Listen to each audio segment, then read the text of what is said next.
Olá, eu sou a Tami do Literatami e este é o vídeo sobre as minhas leituras de junho de 2023. Bora lá então para mais um vídeo de leituras do mês, nos quais eu comento brevemente os livros que eu li, neste caso em junho de 2023. E quando houver um conteúdo já preparadinho para cada um destes livros, eu vou indicando aqui para vocês, beleza? Então, eu comecei o mês de junho com uma leitura muito especial, que foi o Exercícios de Pouso, da Aline Aimee. A Aline Aimee tem um dos canais de literatura que eu mais amo acompanhar há muitos anos. Eu sigo o canal da Aline e admiro pra caramba o trabalho que ela faz ali no Chave de Leitura. Se você ainda não conhece, você tá perdendo. Passa lá pra conhecer, porque de verdade é um trabalho primoroso que a Aline faz. E desde então, desde que eu soube que ela escreve poesia, eu tenho muita vontade de lê-la. E agora surgiu a oportunidade então de ler este livro. Não é o primeiro livro de poemas dela, mas foi o primeiro livro que eu li, que é o Exercícios de Pouso, que saiu pela editora Patuá, nessa edição muito bonita aqui, e que eu acho que reflete bem, assim, essa capa da singeleza que a gente vai encontrar aqui nos poemas. E eu acho muito interessante, assim, o que a Aline faz aqui, como ela trabalha com essa ideia do exercício de pouso dentro de cada poema, né? Porque há muito mesmo esse movimento de exercitar um pouso breve a partir das palavras. Então, o que eu quero dizer com isso, Pra mim é sempre um desafio falar de poesia, mas vamos lá. Os poemas aqui, eles têm muitas quebras, então os versos são curtos e eles causam muito essa sensação de que a gente tá empreendendo, ou antes o eu lírico tá empreendendo um voo com alguns pousos breves, propondo a partir daí um convite para que nós também façamos esses pousos junto com ele, com o eu lírico de cada poema. E aí, então, a Aline vai passeando por várias referências das mais diversas. Então, a gente tem aqui das irmãs Brontë até Clara Nunes, e ela trabalha com essas referências de modo, uma mistura, assim, de fazer uma mistura muito gostosa e muito bem feita, assim, um livro muito bem escrito, e com poemas que trabalham bastante assim com o corpo da página, então também para imprimir essa ideia do pose, do movimento e do exercício que vai ocorrendo aqui, enfim. Foi uma leitura que eu gostei muito mesmo de fazer, sem dúvida tá entre os livros que eu mais gostei de ler de poesia neste ano de 2023, vocês sabem que eu gosto muito de ler poesia, Toda segunda-feira eu levo um poema lá pro Instagram do Literatami, uma leitura de poema, e eu levei inclusive uma leitura do Exercícios de Pouso.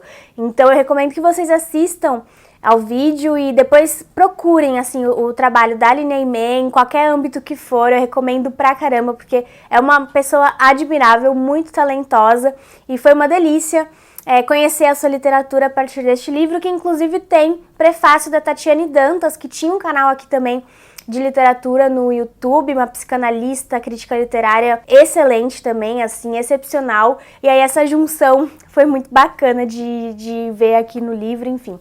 Exercícios de Pouso recomendo muito para quem já lê poesia e para quem também quer começar a ler. Depois eu li Saturno Translada, um ensaio romanesco do Lucas Lazzaretti. O Lucas, que para quem não sabe, é apresentador do Livrada, o canal de literatura aqui no YouTube também, que eu gosto muito de acompanhar, já acompanho há muitos anos. Foi criado pelo Yuri Alhanati, que também já apareceu aqui no Literatami. E tem como um dos apresentadores o Lucas Lazzaretti, que é um cara super inteligente, e claro que essa inteligência dele está impressa aqui também no romance, ou antes nesse ensaio romanesco que foi publicado pela editora Sete Letras.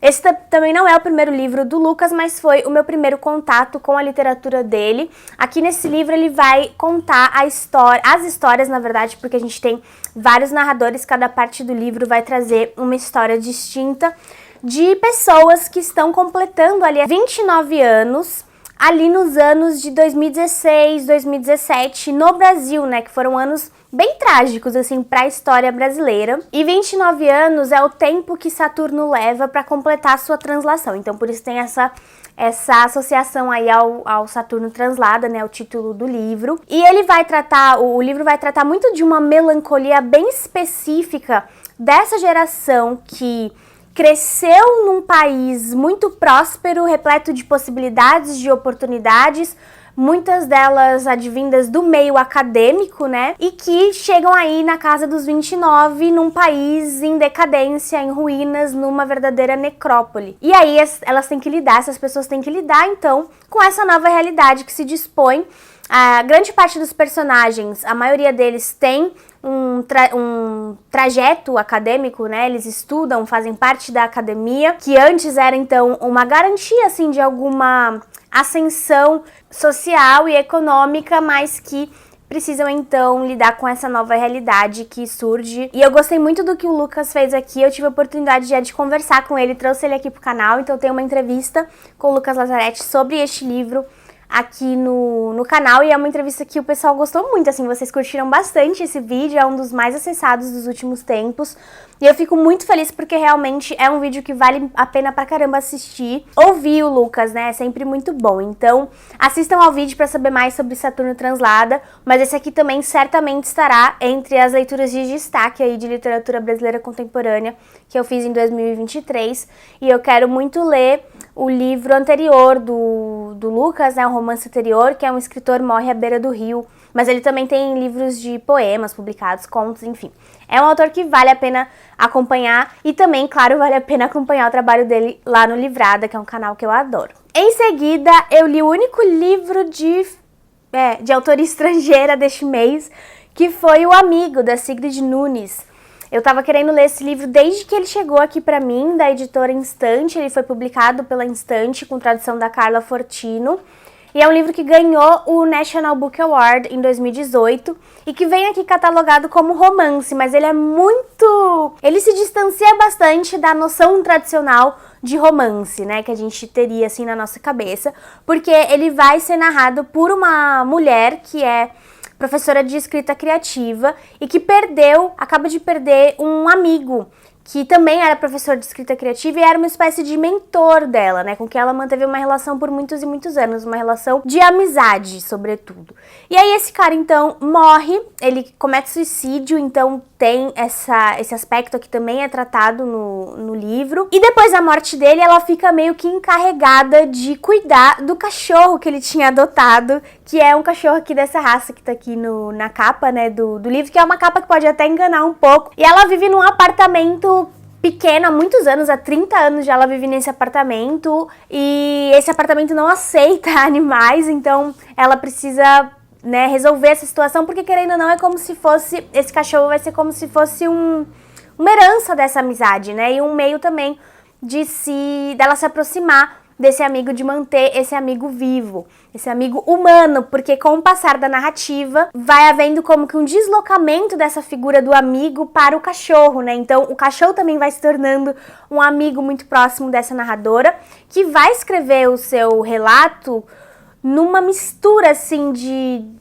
não sei se uma mistura de gêneros, não sei se dá pra dizer exatamente isso, mas o texto dela, ele se aproxima muito de um diário, mas também de cartas, porque ela tá falando com alguém, e de uma espécie de meditação sobre o luto, sobre a amizade, sobre o mercado editorial, sobre a escrita, a literatura. O livro é cheio de referências a obras literárias, né? Porque, querendo ou não, essas obras literárias fazem parte da vida do amigo escritor e professor, e também dessa amizade que surge entre eles, né? E até mesmo da amizade que se estabelece com o cachorro. E aí a edição da editora Instante, que tá muito maravilhosa, tem os nomes aqui dos autores e autoras que vão sendo citados, como um relicário mesmo de citações, o que essa personagem, essa narradora faz aqui. E no fim das contas ela escreve um livro sobre o amor, acima de tudo, assim. Mas eu vou fazer um vídeo sobre este livro, com certeza. Ele é a nossa leitura de junho agora do Clube de Ficção Contemporânea do Literatame. Inclusive estou gravando o vídeo no dia em que a gente vai se encontrar virtualmente para falar sobre o livro. Eu tô bem empolgada para esse encontro, porque foi uma leitura que eu curti bastante. Era bem diferente do que eu tava imaginando que encontraria aqui, mas foi uma surpresa boa. Eu quero muito continuar lendo a Sigrid Nunes. Eu já tô até com outro livro dela que a Instante publicou aqui também depois do Amigo, e a gente fala sobre este aqui em breve aqui no canal. Depois eu li Eu Investigo Qualquer Coisa Sem Registro, da Thaís Campolina, que é uma autora brasileira contemporânea também. Ela nasceu em Divinópolis, em Minas Gerais, e publicou este livro pela editora Crivo. É um livro de poemas que eu também gostei muito, gente. Esse mês, assim, teve muitas leituras super boas, assim. Eu acho muito bacana também como a Thaís traz essa ideia do investigar algo que ainda não foi registrado a partir da escrita, porque a escrita é que vai criar esse registro a ser investigado também a partir da escrita. E que vai surgindo do dia a dia, assim. Então é sempre um dia novo, desconhecido, ainda não registrado, que passará a ser a partir dos passeios poéticos aí desse eu lírico. E é um livro, gente, que tem 72 páginas, então é um livro curto. Os poemas também não são longos, mas são poemas muito bem escritos, assim. Eu acho que a Thaís, ela tem umas sacadas muito boas. E ela conversa muito bem, assim, com esse estilo da poesia mesmo, né? E eu gostei bastante dessa leitura, também já levei uma leitura de poema lá pro Instagram do Literatame, no Poesia na Segunda, que foi uma leitura que também o pessoal que acompanha lá o Instagram curtiu bastante. Então foi uma leitura muito boa essa daqui, e fica a minha recomendação de novo, assim, muito... parecida com o livro da Aline, a minha recomendação, não os livros em si, tá? Para pessoas que talvez ainda não tenham o costume de ler poesia, né? Eu acho que isso aqui pode ser uma boa e, enfim, gostei muito mesmo, assim, dessa leitura. E achei a edição também bem bonitinha da Crivo. Depois eu li Uma Chance de Continuarmos Assim, da Yasmin Onmast, que é uma autora brasileira contemporânea, que nasceu em Porto Alegre, que é psicóloga, psicanalista, que foi finalista do Prêmio Jabuti de 2021, se eu não me engano, com um romance, e que agora publica este novo romance pela editora de Adorim, que é uma editora agora que tá vindo aí com tudo e que com umas edições assim super, super bacanas, também bem vivas, né? E esse livro tem a Orelha da Cidinha da Silva também, enfim. Mas sobre o que é essa leitura, né? Ele é um romance afrofuturista que vai trazer duas personagens, duas protagonistas que são muito amigas. Uma delas cursa letras, que é a nossa narradora, a Paula, uma mulher negra. É uma jovem, né, negra, e a sua amiga cursa física. E elas leem Octavia Butler, que é uma autora de ficção científica sensacional, gosto muito da Octavia Butler, e elas ficam muito nessa pira de construir uma máquina do tempo, de poder viajar no tempo para o futuro, porque tendo lido Octavia Butler, elas sabem que o passado, essa ideia de visitar o passado como uma mulher negra não é lá muito convidativa, né? A gente pensa muito no enredo de Kindred, né, que não sei se vocês já leram, mas é um livro maravilhoso em que a Octavia faz justamente isso, né? A Octavia Butler leva a sua protagonista, uma mulher negra, para o passado. E aí, nessa pira que elas têm estudando, então, física, uma delas, né? Elas criam esse dispositivo que é chamado de Sankofa, e acaba dando certo e rola essa viagem no tempo, só que não é nada do que elas estavam esperando. Então a Paula essa personagem é quem vai realizar essas viagens no tempo, e ela fica completamente perdida nessa situação, e aí a linguagem vai acompanhando muito desse desnorteio da protagonista e beirando ali a insanidade, enfim. É um livro que eu imaginava, né, que devia ter sido muito difícil de escrever para conseguir manter certa coesão diante de uma narrativa que tá propondo justamente o contrário disso, né? Tá propondo a incoerência, o desnorteio total, enfim. Mas eu conversei com a Yasmin, foi o último vídeo que saiu, acho que o penúltimo vídeo que saiu aqui no canal foi com ela, e ela disse que teve muitas dificuldades, mas que essa não foi uma delas, né? Que ela gosta de escrever livros em que os seus protagonistas estão justamente nessa situação de quase loucura, assim. Então, se você quiser saber mais sobre essa leitura, já tem um vídeo com a Yasmin aqui. E, enfim, espero que vocês assistam, que vocês gostem e que acompanhem também o trabalho da Adorim, que tem publicado coisas super interessantes. Em seguida, eu li um livro de contos que foi Eu Que Chorei Este Mar, do Ediz Henrique Pérez, publicado pela editora Mondro, numa edição sensacional, gente. Eu não vou mostrar muitos detalhes da edição aqui, porque eu já mostrei no vídeo que eu gravei pra esse livro, então já saiu vídeo sobre ele, mas eu gostei muito dessa leitura, assim. Ele é um livro que vai trabalhar bastante com essa ideia das águas relacionadas ao aspecto emocional dos seus personagens. Nem todos os contos terão essa relação, assim, mas a grande parte deles tem, e pra mim os melhores livros, os melhores contos do livro trabalham com essa associação, assim, e trabalham muito bem. Eu acho que o Ediz, ele sabe manejar muito bem, assim, essa simbologia das águas relacionadas à sentimentalidade das suas personagens, e também sabe muito bem criar narradores infantis, né, crianças. Então essa perspectiva infantil que ele imprime em alguns dos contos aqui é sempre muito convincente, consistente e emocionante. Então vários contos aqui do livro são bem comoventes mesmo, e o Ediz é um autor super jovem, assim, ele tá começando agora na sua trajetória literária e já começou com contos, né, que na minha opinião são difíceis, assim, de desenvolver, né, pela concisão, enfim, por várias razões. Mas ele sabe o que tá fazendo e entrega um livro super bonito. E eu já fiz um vídeo sobre ele, como eu falei pra vocês. Falei dos pontos positivos, apontei também algumas questões que eu acho que ele poderia melhorar, mas que são mais ou menos comuns em leituras de contos, né, livros de contos. Geralmente a gente tem ali uns favoritos, outros que a gente gosta um pouco menos. Mas eu falei com detalhes, assim, dessa leitura no vídeo que saiu pro livro e, enfim, foi muito legal conhecer a literatura do Ediz. Eu sempre fico muito feliz, assim, quando eu entro em contato com a literatura de autores tão jovens e que já mostram a que vieram, sabe, assim? Então, foi o que aconteceu aqui com este livro. Depois eu li mais poesia, que foi o Quero na Várzea, do Silvio Fraga. Esse livro saiu pela editora Todavia. Eu acho essa edição muito bonita. Essa mescla, né, das cores do azul com laranja, eu acho que casa muito bem. O Silvio Fraga, ele nasceu no Rio e, além de poeta, ele também é compositor. E aqui, este livro, ele tem uma beleza tão singela, assim, gente. Ele vai... muitos dos poemas aqui serão a respeito da gravidez, do nascimento da sua filha, né? E, então, é um livro, assim, que vem muito... né, tem muito uma pegada do doméstico aqui, povoando os textos, e dessa nova sensação, que é essa sensação de tornar-se pai, de assistir ao nascimento de uma nova vida, e tudo com muito carinho e muita delicadeza e muita entrega, assim, pros versos, sabe?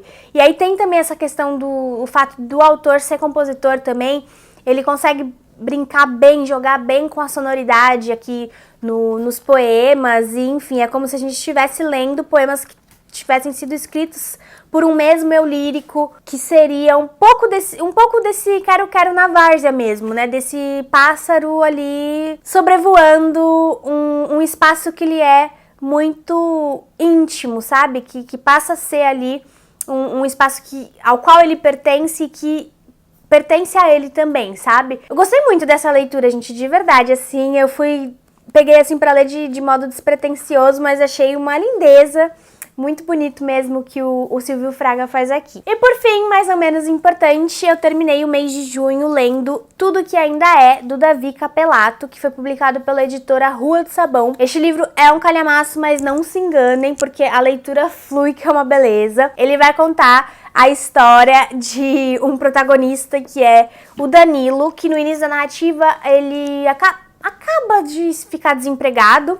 Trabalhava num banco, como caixa de banco mesmo, só que ele é formado em jornalismo e aí ele tenta, então, a carreira de jornalista, né? E aí ele conta com a ajuda do seu sogro para indicá-lo ao jornal local, que é lá de Sorocaba, aqui no interior de São Paulo. O sogro dele trabalha ali no ramo da advocacia e é muito conhecido, muito respeitado, e conhece o cara que trabalha ali no jornal, indica o Danilo e o Danilo acaba sendo contratado para trabalhar como obituarista deste jornal. Então ele vai escrever os obituários de pessoas comuns nesse jornal e então tem essa premissa muito simples, mas a partir daí muita coisa acontece, porque, por exemplo, o Danilo, ele tem uma relação muito próxima com Fernando Pessoa, o poeta, e o livro começa com a pergunta, né, e quem é você?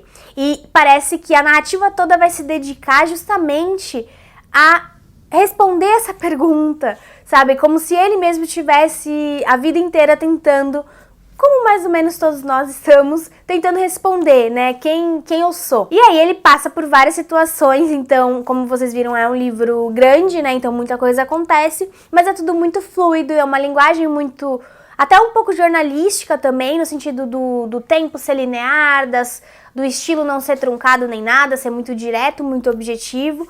E a gente vai acompanhando de perto esse personagem crescendo, mudando várias vezes e passando por uma série de desafios muito particulares ali naquele contexto e naquela região interiorana de São Paulo. Eu acho que o próximo vídeo do canal deve ser a entrevista que eu vou gravar com o Davi Capelato. Enquanto eu tô gravando esse vídeo, a gente ainda não fez a entrevista, mas faremos daqui a alguns poucos dias, então logo a gente fala melhor de tudo que ainda é do Davi Capelato. Essas foram as minhas leituras de junho de 2023. Se você gostou do vídeo, não se esqueça de curtir, comenta aí embaixo se você já leu algum destes livros, se você quer algum conteúdo mais aprofundado a respeito de algum deles, e me diz também o que é que foi que você leu no mês de junho, que eu adoro saber o que é que vocês estão lendo.